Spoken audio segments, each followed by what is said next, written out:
Okay, guys, now jokes apart, please, come on. Okay, keep the chat clean. Okay, so here is the case. Here is the case. So, as you know, that Carl Linnaeus in 17th century, this guy gave us two systems, naming system, which is called as binomial nomenclature and classification system. Now, today we have to focus on classification system, okay? Now, classification system over here, what did he do? First of all, you have to focus on the colors, which I'm going to use so that you get an idea. He made this classification system, and this classification system, he made 7 levels, okay, in which he put all the organisms in the world, okay? Let's see those 7 levels. The first level, he called it a species, okay? As you know, what a species we have discussed a lot, okay? And what did he do? He collected different types of species. For example, if you say human is a species, yes or no? Excellent job. Frog is a species, yes or no? Excellent job. Excellent, yes. So what did he do? He put all the similar species, okay, together, closely related species together, and he put them into one group, one taxa, one building, whatever word you want to use, and he put into one category, and he called that category, that level, a genus, okay? Then what did he do? He took the similar genuses, okay, genus or genus, whatever you want to say, okay, he took all the similar genus and put them into a group and call it a family, okay? And then, yes, can you see all of you that colors? Yes, exactly, that's why I'm saying you. So this was a yellow color, similar, they comes in together, orange, they come in together and make a family. Then what did he took? He took all the different he took all the closely related families. Remember, closely related families, okay? So this means it would have a lot of different species. Do you agree? Excellent job. Okay, so what did he do? He took the different families and he put them into a new group, a new level, a new taxa, and he called and he named it order. Okay, again, exactly, you know the thing. And then he took all the different orders and he put them into a next level called as a class. What did he do next? Perfect job. You guys know. Okay. No, it's not funny. It is that easy. Trust me. And then he took all the classes and he put them into a new, and it have a fancy name as phylum. Okay.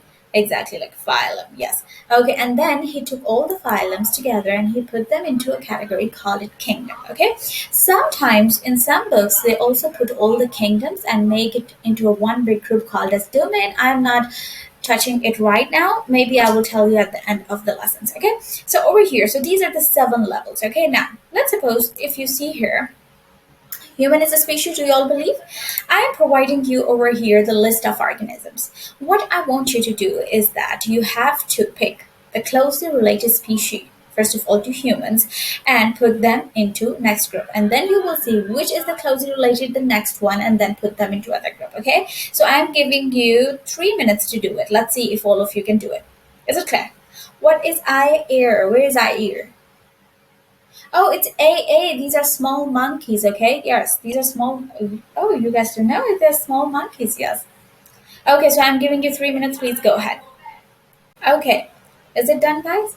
Okay, now let's do it together. Which species do you think is more closely related to humans? Excellent, chimpanzee. So see here, I put chimpanzee and human into one group and call it a genus. Okay. Now, which species do you think? Which species? So this means there will be another genus. As you know, genus is a combination of two or more species. Okay. So which species do you think or are more closely related to chimpanzee and human? Excellent job. Monkeys and gorillas. So can you see monkeys and gorillas could be one genus, isn't it? Monkeys and gorillas could be one genus because they are closely related. Chimpanzee and humans are one genus because they are closely related. So both of these genuses come together and they make a family, isn't it? Okay, which species do you think next is closely related and we can put them into the next category? Excellent, clear. AAs. Okay, so over here we did it. And which species do you think? Bear. Why don't you think cats? Okay, okay, I also believe so. Okay, yes, that's correct. And then what do you think about? Excellent, cats are the next. Now, what do you think? What do you think? Which species is now?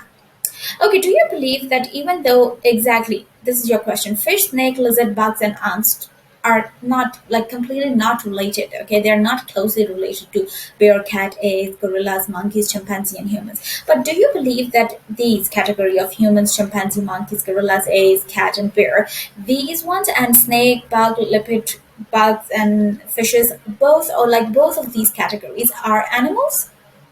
Excellent. Thumbs up for that. So can I just put all of these in just one big kingdom and call it Animalia or Animal Kingdom?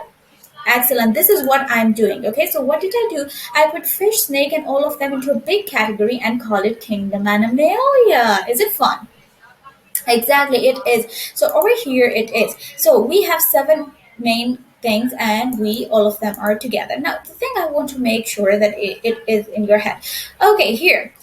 Please tell me. Please tell me, Zoo. Can you please tell me, Zoo?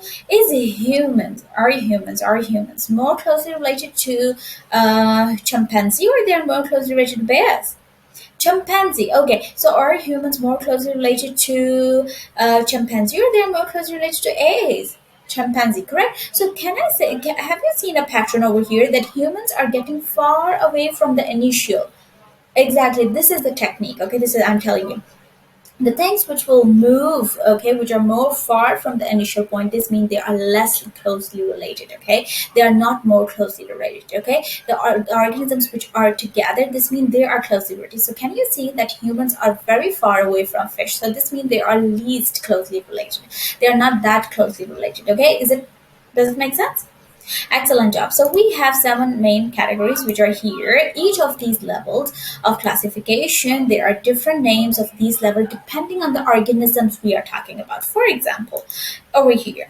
So let's suppose if my species, I'm talking about this turtle or if I'm talking about this butterfly, can you see the name of the species level changes? Yes, over here it have a very fancy name. I hope that I pronounce it correctly. It's a test for me. Ornithro something. Okay. I'm really sorry. It's very hard to pronounce. Okay. So over here, can you see at the species level they have different names? So it is Calicicor agena, I think.